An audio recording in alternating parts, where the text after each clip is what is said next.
এভাবে একটা গোল, সেখানে দুটো ফোঁটা দিয়ে গরুর নাক এবং মুখ দিয়ে দিতে হবে। এরপরে ডাইনে এভাবে কার্ভ লাইন, বামে কার্ভ লাইন, উপরেও কার্ভ লাইন দিয়ে চোখ দিয়ে দিতে হবে এভাবে। এরপরে দিয়ে দিতে হবে কানের কিছু অংশ, কানের উপরে অংশ দিয়ে নিচে অংশ দিয়ে, এরপরে দিয়ে দিতে হবে দুই পাশে দুটো শিং। এরপরে এভাবে টান দিয়ে গরুর পিঠটা এঁকে ফেলতে হবে।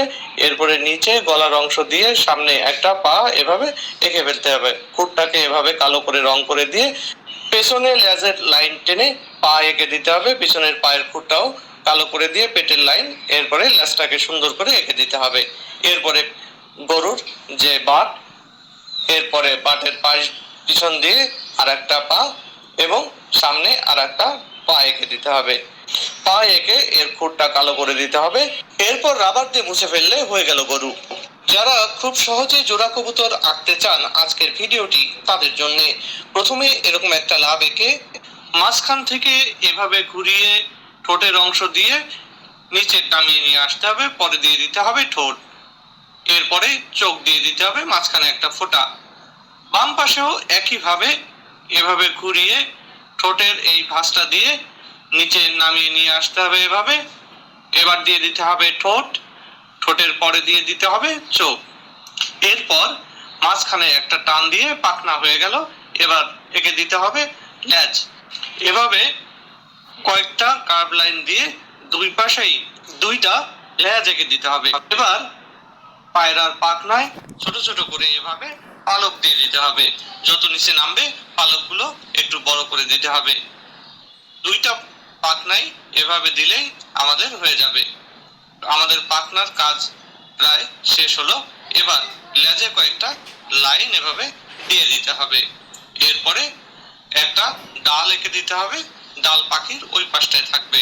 ডাল আঁকার পরে উপরে একটা লাভ সিম্বল এঁকে দিলে আমাদের জোড়া কবুতর রেডি। দর্শক বন্ধুরা, আজকে আমি 3টা দুই ব্যবহার করে একটি কুমির এঁকে দেখাবো। এজন্য প্রথমে দ্রুত আমি 3টা দুই লিখে দিলাম সমান্তরাল ভাবে। এবার বাম পাশের দুইয়ের মাথা থেকে একটু উপরের দিকে এভাবে টান দিয়ে একটু বাঁকিয়ে মাঝখানে আর একটা দাগ দিয়ে একটা চোয়াল এবং নিচে আর একটা পয়েন্ট দিয়ে এভাবে নামিয়ে এনে কুমিরের আর একটা চোয়াল এঁকে দিলাম। এবার এঁকে দিলাম কুমিরের চোখ। এবার কতগুলো জিগজ্যাগ লাইন দিয়ে দ্রুত আমি কুমিরের দাঁতগুলো এঁকে দিলাম। এবার পিঠেও একই রকম ভাবে জিগজ্যাগ লাইন দিয়ে পিঠের যে কাঁটাগুলো থাকে সেই কাঁটা এঁকে দিলাম। আর ডান পাশের দুইয়ের নিচ থেকে এভাবে বাঁকা লাইন টেনে পিঠের উপর থেকে এভাবে আর একটা লাইন টেনে কুমিরের লেজ এঁকে দিলাম। আবারও পিঠে কয়েকটা জিগজ্যাগ লাইন দিয়ে মাঝখানের দুইয়ের নিচ থেকে লাইন বের করে এঁকে দিচ্ছি কুমিরের সামনের পা, দিয়ে দিলাম নখ। একইভাবে পিছনের দুইয়ের সামনে থেকে এরকম পিছনের দিকে বাঁকিয়ে লাইন দিয়ে নখ দিয়ে এঁকে দিলাম কুমিরের পেছনের পা। এবার কুমিরের পিঠের উপরের দিকটায় এভাবে কতগুলো লাইন দিয়ে আবার ক্রস লাইন দিয়ে কুমিরের গায়ের টেক্সচার এঁকে দিলাম।